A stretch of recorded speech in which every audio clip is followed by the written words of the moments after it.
चलिए स्टार्ट करते हैं। मैंने हिस्टोग्राम के बारे में कल आपको बताया था कुछ, और उसके आगे दो केसेस मैंने डिस्कस कर लिए थे, एक इक्वल क्लास इंटरवल का और एक अनइक्वल क्लास इंटरवल का। दोनों आपके समझ में आ गए होंगे आई होप। और आज जो बताना है आपको दिख रहा है वीडियो में, अगर क्वेश्चन में मिड पॉइंट्स दिए हों तो क्या करना है। अगर मिड पॉइंट्स दिए हों तो क्वेश्चन में साफ दिया हुआ है, आपको करना क्या है। आपको सिंपली, अगर मिड पॉइंट गिवन है तो आपको उसको क्लास इंटरवल में कन्वर्ट करना है, ठीक है। अगर प्रॉब्लम में मिड पॉइंट्स दिए हुए हैं तो क्लास इंटरवल्स की जगह अगर मिड पॉइंट्स दिए हुए हैं तो आपको मिड पॉइंट्स को क्लास इंटरवल में कन्वर्ट करना है। कैसे करते हैं ये नीचे की तरफ हम देख लेते हैं, ठीक है। ये आपको दिखाई पड़ रहा है, ये क्वेश्चन है। Construct a histogram from following distribution of total wages obtained by 50 workers in a company. Daily wages दिए हुए मिड पॉइंट में 150, 160, 170, 180, 190 और 200, ठीक है। ये मिड पॉइंट्स है।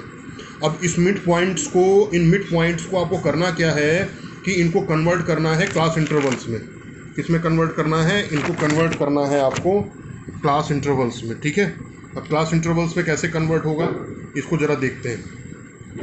देखिए मिड पॉइंट्स हैं 150, 160, 170, 180, 190, 200, सब मिड पॉइंट्स हैं। इनके बीच में गैप कितने का है? 160 से 150 के बीच में कितना गैप है? 10 का। 170 से 160 के बीच में कितने का गैप है? 10 का। 180 से 170 के बीच में कितने का गैप है? 10 का। 190 से 180 के बीच में गैप कितने का है? 10 का।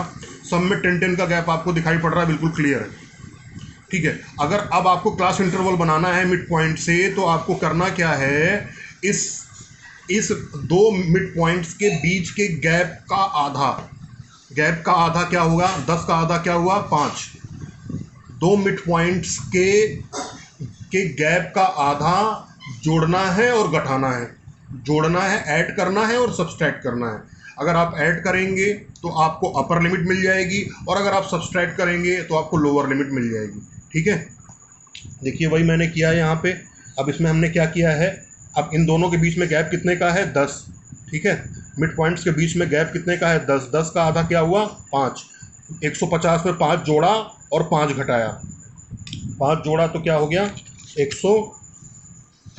5 जोड़ा तो 155 और 5 घटाया तो 145। 160 में 5 जोड़ा तो क्या हो गया? 165 और 5 घटाया, 5 सब्सट्रैक्ट किया तो क्या हो गया? 155, ठीक है। उसके बाद फिर अगला है इसी तरीके से 170 में 5 जोड़ा तो क्या हो गया? 175 और 5 घटाया तो क्या हो गया? 165। उसके बाद 5 जोड़ा तो क्या हो गया? 185 और 5 घटाया तो क्या हो गया? 195। इसी तरीके से लास्ट है 200 में 5 जोड़ा तो क्या हो गया? 205 और घटाया तो 195। देखिए बिल्कुल ऐसे ही ये आपके लिए एक टेबल क्रिएट हो गई। अब इसकी हेल्प से आपको क्या करना है, you have to make a histogram, ठीक है। आपको समझ में आ रहा है ये? फिर मैंने देखिए इधर जो है एक हिस्टोग्राम बना रखा है। इसमें स्केल क्या ली है? 1 सेंटीमीटर बराबर 10 रुपए के, और वो किधर है? एक्स एक्सिस पर है, आपको दिखाई पड़ रहा है। 1 सेंटीमीटर बराबर 10 रुपए के है और वो एक्स एक्सिस पर है, और 1 सेंटीमीटर बराबर 2 वर्कर्स के है और वो वाई एक्सिस पर है। ज़रा इसको देखेंगे अब हम, ठीक है। अब देखिए इधर हमने क्या लिखा है, नंबर ऑफ वर्कर्स। मैंने आपको चिल्ला चिल्ला के बताया था कल कि फ्रीक्वेंसी हमेशा वाई एक्सिस पर होगी और वेरिएबल्स हमेशा एक्स एक्सिस पर होंगे। आपको साफ दिखाई पड़ रहा है। नंबर ऑफ वर्कर्स जो हमेशा वाई एक्सिस पर होंगे, 2, 4, 6, 8, 10, ये जो है वर्कर्स हमारे वाई एक्सिस पर हैं। और एक्स एक्सिस पर क्या है? वेरिएबल है, आपको साफ दिखाई पड़ रहा है। पहले वेरिएबल कितना है? 145 से 155, ठीक है। पहला वेरिएबल 145 से 55 है। इसकी फ्रीक्वेंसी कितनी है? 5 है, तो हमने क्या किया? 5 के सामने ड्रॉ कर दिया। दूसरी फ्रीक्वेंसी कितनी है हमारी? 10 है, तो अब हमने क्या किया? अब हमने 155 से 165 के सामने, 10 के सामने हमने एक बार ड्रॉ कर दिया। इसी तरीके से अगर आप देखेंगे 165 से 175 के सामने क्या है? 20 है। इस तरीके से आपने 20 वाला बार ड्रॉ कर दिया। इसी तरीके से ये पूरा बनेगा। आप अच्छी तरीके से इसको देख लीजिए, समझ लीजिए। आज मैं सोच रहा हूँ कि आपको कुछ असाइनमेंट भी दूंगा, आप खाली रहते हैं, कोई काम नहीं, आपको लगता होगा कोई काम ही नहीं देते हैं सर, ठीक है, तो आपको क्या करना है, आपको ये बनाना है, ठीक है, ये बार ग्राफ आपको बनाने हैं। आपको समझ में आ गया होगा, आई होप, ठीक है। हम उसके बाद फिर अगला केस लेते हैं। अगले केस में क्या है, अगर अगर आपकी क्लासेस कहीं इंक्लूसिव दी हों, इंक्लूसिव का मतलब और एक्सक्लूसिव का मतलब मैंने आपको शुरुआत में ही बताया था। क्लासेस आपकी इंक्लूसिव तब कहलाएंगी जब पहले क्लास की अपर लिमिट जो है वो दूसरे क्लास की लोअर लिमिट ना हो। इंक्लूसिव क्लास तब कहलाएगी जब पहले क्लास की अपर लिमिट जो है वो दूसरे क्लास की लोअर लिमिट ना हो।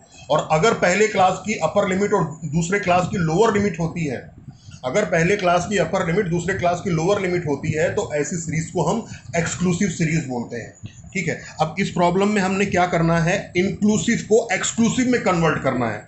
इसमें लिखा हुआ है, देखिए साफ, in if the class intervals are equal but the series is inclusive when then the inclusive series should be first converted into exclusive series so that the class limits may have continuity, ठीक है, ताकि class limits जो हैं वो में continuity आ जाए, continuity break ना हो, ठीक है। जैसे ये है, आपको दिखाई पड़ रहा है, ये क्या है, ये आपकी इंक्लूसिव सीरीज है। कैसी सीरीज है, इंक्लूसिव। अब देखिए जैसे ये है, जहाँ मेरे पेन है 1 से 10, फिर 11 से 20। अब आप देख रहे हो इसमें अपर लिमिट क्या है, 10 है, लोअर लिमिट क्या है, 1 है, इसमें अपर लिमिट क्या है, 20 है, लोअर लिमिट क्या है, 11 है। कहने का मतलब ये क्या है, फर्स्ट क्लास की अपर लिमिट 10 है और सेकंड क्लास की लोअर लिमिट 11 है, दोनों के बीच गैप है। अगर अब फर्स्ट क्लास की अपर लिमिट और सेकंड क्लास की लोअर लिमिट के बीच में कोई गैप है, तो इसका मतलब हमारी सीरीज़ क्या है, हमारी सीरीज़ इंक्लूसिव है। उसको हमको कन्वर्ट किस में करना है, हम सॉरी, अगर अगर अगर हम हमारी सीरीज़ क्या है यहाँ पर, इंक्लूसिव है, ठीक है। अगर पहले क्लास की अपर लिमिट जो है दूसरे क्लास की लोअर लिमिट ना हो, तो फिर ऐसी इस कंडीशन में हमारी सीरीज़ जो है इंक्लूसिव होती है। अब इंक्लूसिव को हमको एक्सक्लूसिव में कन्वर्ट करना है, कैसे करेंगे, उसका सिंपल सा तरीका है, मैं आपको वर्बली बता दे रहा हूँ, ध्यान से सुनिए। इन दोनों के बीच गैप कितने का है, फर्स्ट क्लास की अपर लिमिट और सेकंड क्लास की लोअर लिमिट के बीच में गैप कितने का है, 11 में से 10 घटाया कितना बचा, 1, और एक का आधा, एक को अगर हम 2 से डिवाइड कर देंगे तो क्या मिलेगा, 0.5। एक को अगर हम 2 से डिवाइड करेंगे तो क्या मिलेगा, 0.5। अब वो 0.5 को हमें क्या करना है, 0.5 को अपर लिमिट में ऐड करना है और लोअर लिमिट में सब्सट्रैक्ट करना है। अब जैसे मान लो हमने क्या किया, 0.5 है, देखो 0.5 को हमको अपर लिमिट में ऐड किया तो यहाँ क्या हो गया, 10.5, और लोअर लिमिट क्या है, 1 है, यहाँ 0.5 हमने माइनस किया तो क्या हो गया, 0.5। समझ में आ गई बात ये। इसी तरीके से सेकंड क्लास में 0.5 ऐड किया तो क्या हो गया, 20.5, 0.5 माइनस किया तो क्या हो गया, 10.5। इसी तरीके से थर्ड क्लास में 0.5 ऐड किया तो क्या हो गया, 30.5, 0.5 माइनस किया तो क्या हो गया, 20.5। इसी तरीके से अब फोर्थ क्लास में हम देखते हैं कि अपर लिमिट में 0.5 ऐड किया तो क्या हो गया, 40.5, माइनस किया तो क्या हो गया, 30.5। ये देखिए सब किया हुआ है नीचे, मैं आपको समझा रहा था, लेकिन ये देखिए नीचे सबसे पहले मैंने क्या किया, इस अपर लिमिट को, इस इंक्लूसिव सीरीज़ को हमने एक्सक्लूसिव सीरीज़ में कन्वर्ट किया। अब आपको क्या दिखाई पड़ रहा है यहाँ पे आपको ये दिखाई पड़ रहा है कि यहाँ पे अपर लिमिट क्या है, 10.5, फर्स्ट क्लास की अपर लिमिट क्या है, 10.5, सेकंड क्लास की लोअर लिमिट क्या है, 10.5। इसका मतलब क्या हुआ, ये अब एक्सक्लूसिव सीरीज़ में कन्वर्ट हो गया है। समझ में आ गई बात आपकी। सेकंड में देख लो आप, सेकंड क्लास की अपर लिमिट क्या है, 20.5, थर्ड क्लास की लोअर लिमिट क्या है, 20.5। कहने का मतलब क्या है, अब जो है फर्स्ट क्लास की अपर लिमिट सेकंड क्लास की लोअर लिमिट बन रही है, और यही हमको चाहिए था। अब हमने इंक्लूसिव क्लास को एक्सक्लूसिव क्लास में कन्वर्ट कर दिया है, अब हमें कोई भी प्रॉब्लम नहीं है, अब हम न्यूमेरिकल ईजिली कर सकते हैं, बाकी फ्रीक्वेंसी की वैल्यूज़ सेम होंगी, ठीक है। अब यहाँ पे आप देखिए, इसको मैंने सॉल्व किया है इधर, तो ये दिखाई पड़ रहा है आपको साफ, यहाँ पे क्या दिखाई पड़ रहा है आपको, कि यहाँ पर आपको दिखाई पड़ रहा है